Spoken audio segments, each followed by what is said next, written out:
Yuk jadi bagian dari dakwah kami. Dukung operasional dakwah dan sosial kami, raih pahala amal jariah yang terus mengalir sampai hari kiamat. Assalamualaikum warahmatullahi wabarakatuh. Innal hamdalillah nahmaduhu wa nasta'inuhu wa nastaghfiruh wa na'udzu billahi min shururi anfusina wa sayyiati a'malina.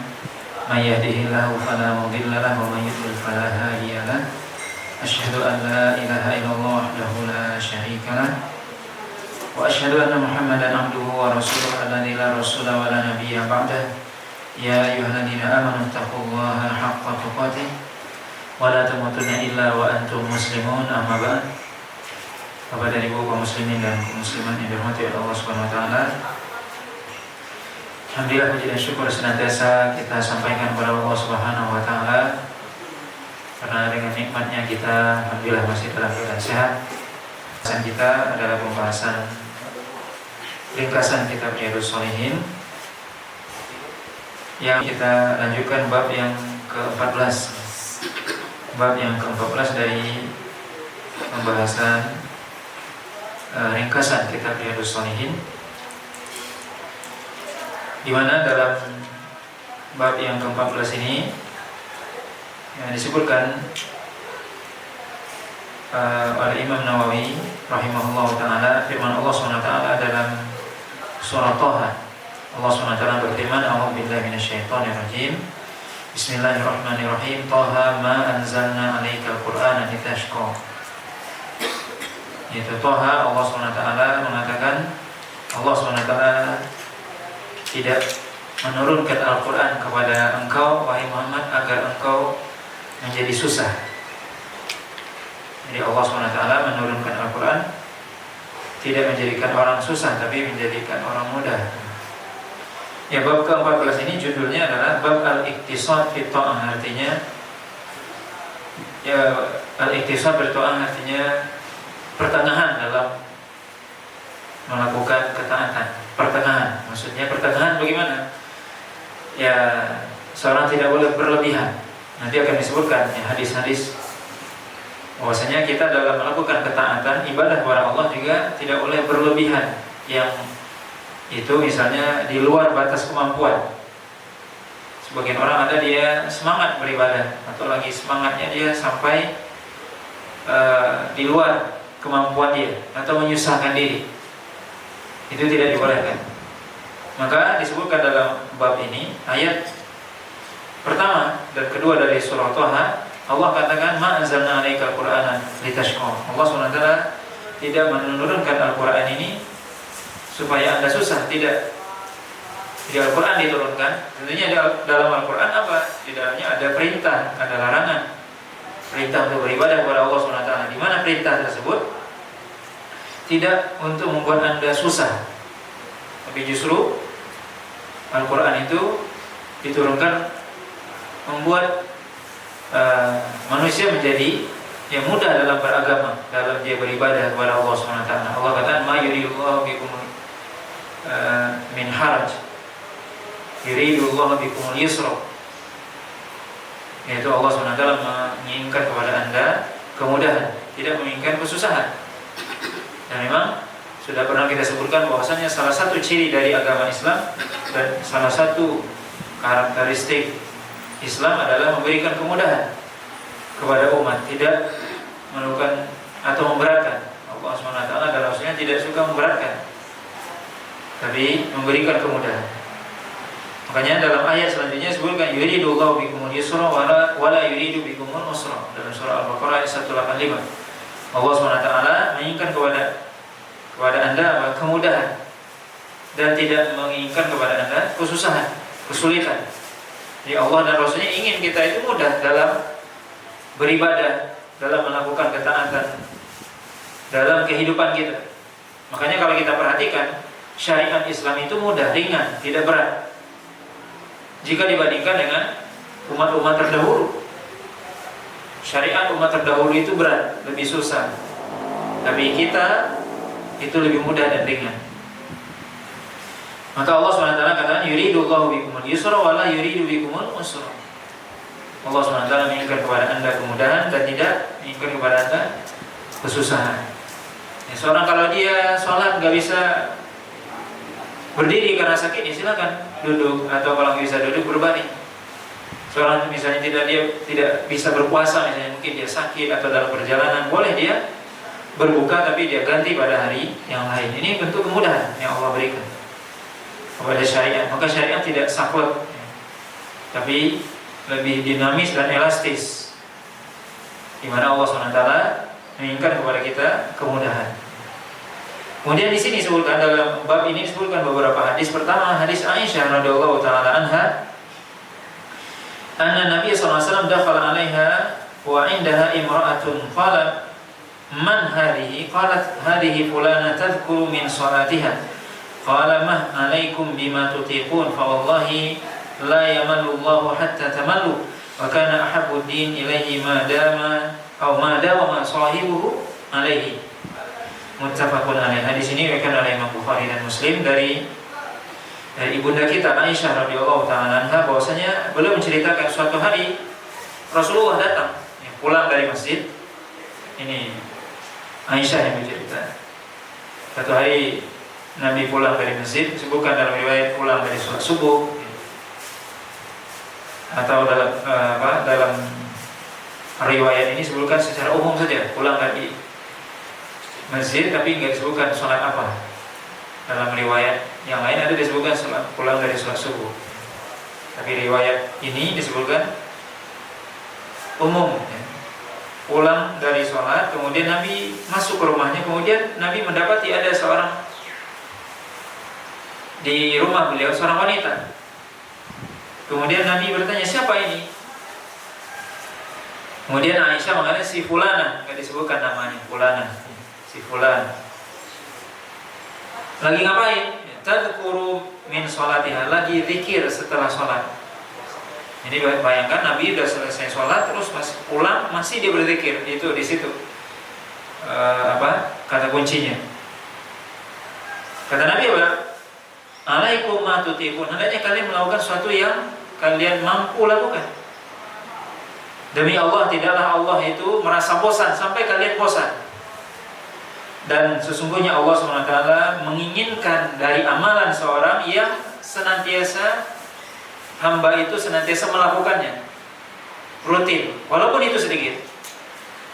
Nah, di sini dikatakan oleh Imam Bukhari dan Muslim. Jadi di sini apa? Ini kan cerita disebutkan oleh Aisyah.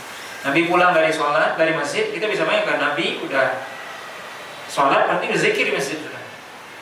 Pulang jalan ke rumah, kemudian apa? Di rumah masih ada perempuan yang dia masih zikir dari sholatnya. Berarti kan panjang zikirnya. Ini yang dikoreksi oleh Nabi.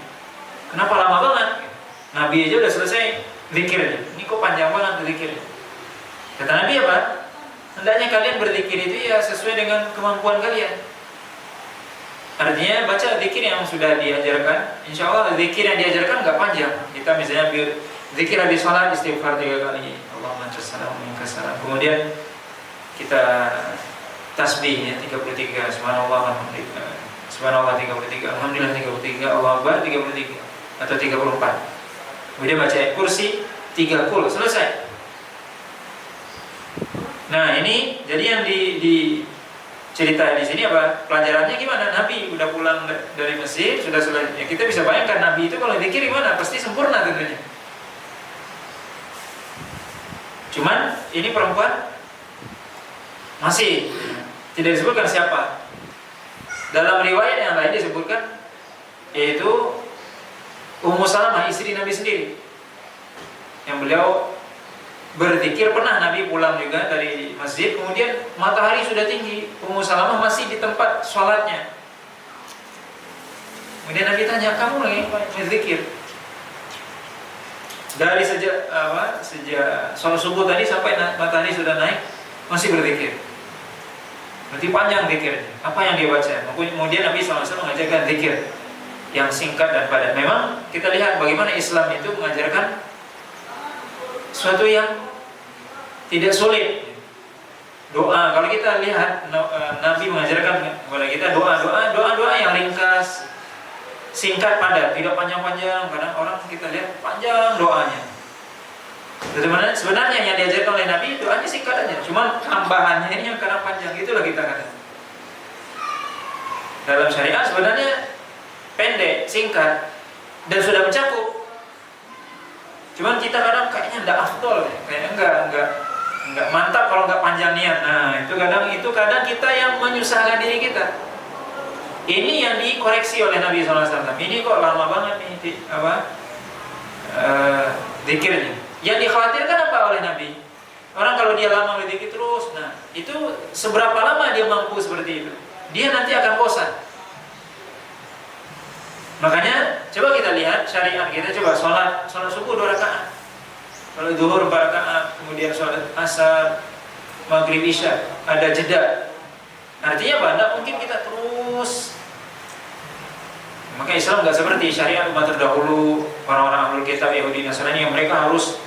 Orang Yahudi misalnya mereka beribadah itu seharian penuh, hari Sabtu itu khusus belajar ibadah seharian itu. Hari orang Nasrani hari Ahad. Kalau kita kan hari Jumat sebentar, khutbah Jumat selesai. Makanya juga dianjurkan khutbah itu nggak lama-lama. Khutbah Nabi nggak lama-lama. Tapi kalau kita kadang lihat khutbah itu sampai lama, setengah jam sampai lebih kadang. Itu udah sangat lama. Khutbah itu mungkin 1/4 jam cukup, 10 menit, 1/4 jam. Mestinya seperti itu. Kenapa? Ya bosan kan, jemaah juga udah mulai ngantuk dan sebagainya. Seperti ini juga zikir atau beribadah. Kita dianjurkan untuk melakukan apa yang diajarkan. Tidak kita tambah-tambah sehingga justru membuat kita sendiri nantinya nggak kuat.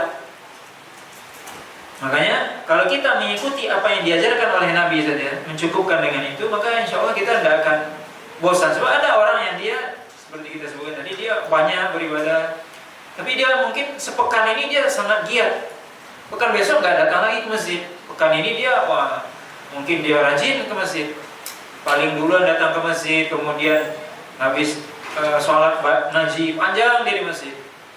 Cuman bertahan 5 hari atau sepekan, pekan depan tidak lagi datang ke masjid. Kenapa? Udah capek dia. Atau mungkin dia sibuklah dengan dunianya lagi. Justru kita nggak seperti itu diajarkan oleh Nabi. Kita disuruh beribadah, tapi juga ada urusan dunia, ada jeda.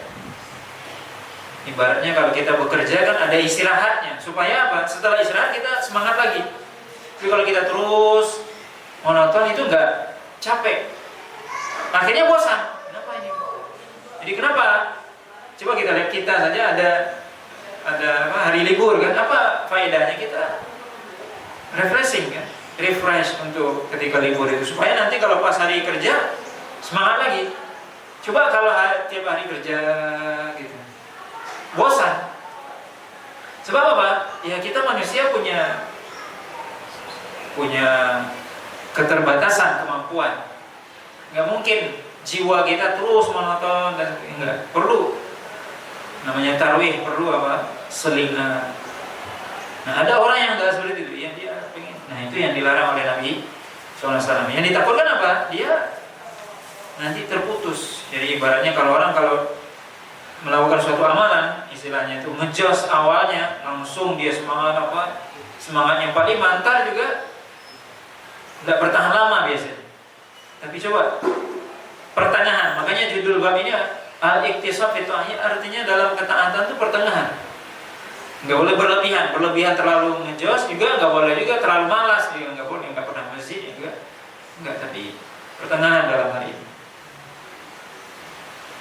Kemudian dalam hadis yang kedua disebutkan di sini, hadis dari Abdullah bin Mas'ud radhiyallahu taala anhu, Nabi SAW mengatakan halaka al-mutanatti'un.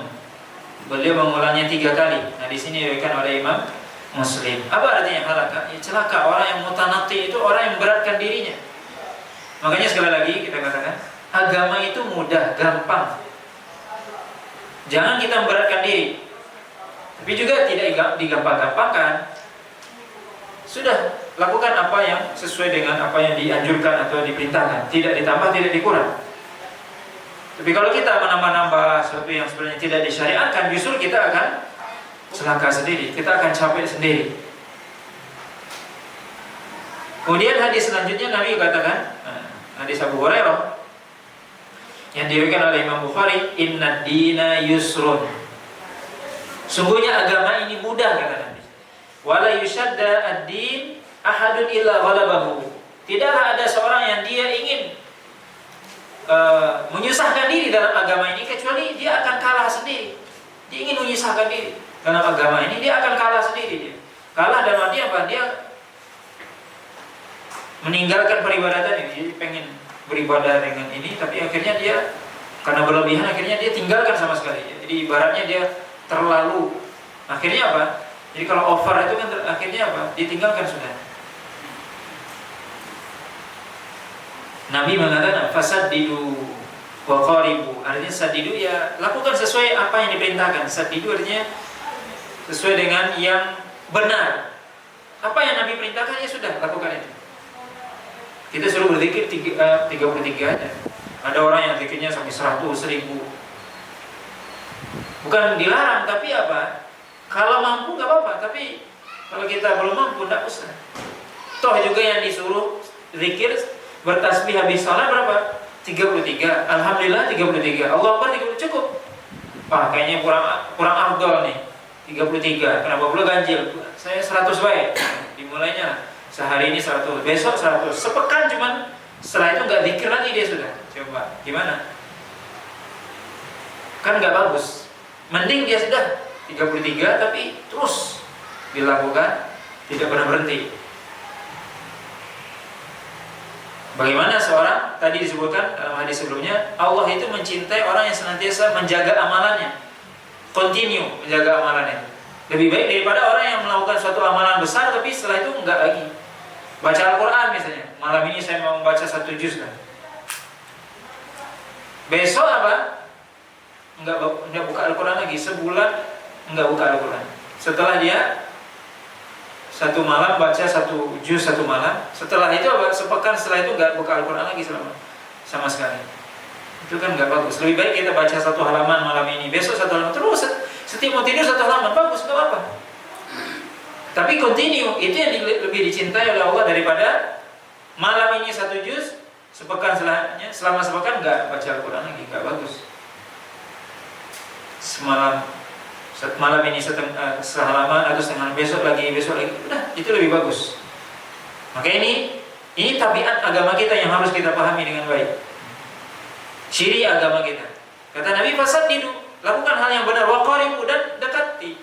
Maksudnya, wah ini sekarang misalnya Nabi itu kan sholat malamnya 11 rakaat di dalam Ramadan atau di luar Ramadan. Saya juga maulah malam ini saya 11 rakaat. Mampu atau tidak? Malam ini 11 rakaat, sebulan nggak bangun malam lagi dia, kan nggak bagus. Mending kita malam ini 2 rakaat, terus selama sebulan 2 rakaat, baru ditambah nanti 4 rakaat. Itu lebih bagus daripada malam ini 11 rakaat, setelah itu nggak sholat malam lagi. Maka kata Nabi, qaribu, berusaha mendekati, nggak mesti kita harus sama dengan Nabi. Kalau bisa sama tentunya bisa, cuman itu tentunya bertahap, nggak bisa langsung.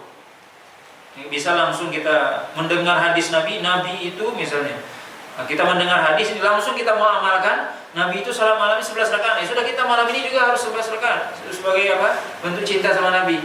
Akhirnya apa? Cuma 1 malam aja. Nah ini yang dilarang oleh Nabi SAW. Wa abshiru, dan bergembiralah kata Nabi SAW. Wasta'inu bil ghadwati war rawhati wa syai'un minad duljah. Kata Nabi, hendaknya kita itu berzikir. Kata Nabi apa? Ya pagi, sore, kemudian malam. Jadi ada waktu jeda. Jadi nggak ada orang dia beribadah dari pagi sampai sore, duduk aja di masjid. Itu nggak diajarkan oleh Nabi. Justru apa? Anda bisa berzikir, beribadah pagi, baca. Yang mana zikir itu mencakup kebaikan dunia akhirat, kebaikan semuanya. Artinya ya selama tentunya zikir yang dibaca itu disyariatkan boleh. Kalau seperti tadi ya subuh memang dianjurkan. Habis subuh kita dianjurkan untuk zikir namanya pagi, zikir pagi. Jadi setelah zikir habis sholat ada zikir pagi namanya. Kemudian kita baca Al-Quran. Begitu juga habis sholat asar sebenarnya ada zikir petang. Itu tuh waktunya sampai matahari terbit kalau pagi. Petang ini sampai matahari terbenam.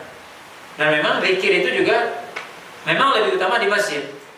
ya terutama subuh tadi karena memang ada hadisnya.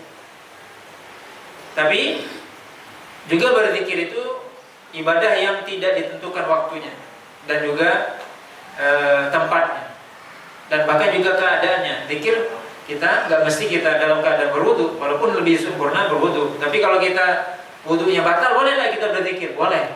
Apakah harus di masjid? Enggak, kita sambil di rumah, sambil di jalan, sambil kita nyetir, boleh zikir, boleh. Itu amalan yang paling mudah adalah zikir dan gampang ya, dibandingkan yang lain. Kalau sholat kan kita harus berwudu, menghadap kiblat dan sebagainya. Kalau berzikir apa harus menghadap kiblat? Enggak. Harus berwudu? Enggak. Artinya boleh, sah. Nah maka dalam hal ini yang ditanyakan tadi, kalau seandainya zikir itu memang ada, dianjurkan, tentunya boleh. Itu berarti orang itu pertengahan namanya. Jadi pertengahan itu maksudnya gimana? Selama dia melakukan apa yang diperintahkan itu boleh. Yang enggak boleh itu adalah yang dikatakan berlebihan, dia sudah melakukan hal yang sudah tidak diperintahkan lagi. Sampai matahari terbit tadi. Kalau sampai dia sampai zuhur, dia kembali zikir aja di masjid aja, orang sudah pergi, sudah kerja, sudah gawe. Nah ini yang berlebihan namanya. Tapi zikir yang dikatakan tadi pagi memang itu ada dalam hadis Nabi SAW dianjurkan. Maka dalam hal ini sebenarnya poinnya adalah bagaimana kita beribadah sesuai dengan apa yang diajarkan. Selama itu diperintahkan, dianjurkan, berarti kita dianggap ya pertengahan. Yang dilarang itu kita menambah-nambah. Yang tidak dianjurkan, yang tidak disyariatkan, justru itu memberatkan kita. Dan kadang itu apa? Menghabiskan waktu yang panjang dan sebagainya. Ada orang yang zikir 1000 kali, belum ada hitungan. Kalau kita lihat yang dianjurkan itu 100 kali baca la ilaha illallah wa la syarika lah, lahul mulku wa lahul hamdu wa ala kulli syai'in qadir. Ada disebutkan dalam hadis Nabi 100 kali. Ada orang yang zikir apa gitu sampai 1000 kali atau sampai 5000 kali dan sebagainya. Walaupun zikir itu di sisi yang lain juga ibadah yang artinya mutlak itu enggak boleh kita zikir sebanyak-banyaknya tanpa hitung, tak terhitung boleh. Tapi kalau kita mengkhususkan bilangan yang tidak dianjurkan, itu yang tidak boleh. Maka kalau kita ingin mengkhususkan, cukup dengan apa yang diajarkan oleh Nabi. Misalnya ini 33 cukup, ini 100 sudah cukup. Tapi kalau kita ingin yang ibadah yang zikir yang memang itu mutlak, artinya tidak dibatasi, ya boleh juga. Tapi tidak boleh kita ikat dengan sebuah hitungan tertentu. Wah 1000 kali. Nah itu butuh dalil. Mudah-mudahan dipahami apa yang kita sampaikan dan bisa kita amalkan bersama. Wallahu ta'ala alam. Subhanallahi wa bihamdihi, asyhadu an la ilaha illa anta, astaghfiruka wa atubu ilaik. Wassallallahu ala nabiyyina Muhammadin wa ala alihi wasallam. Wassalamualaikum warahmatullahi wabarakatuh.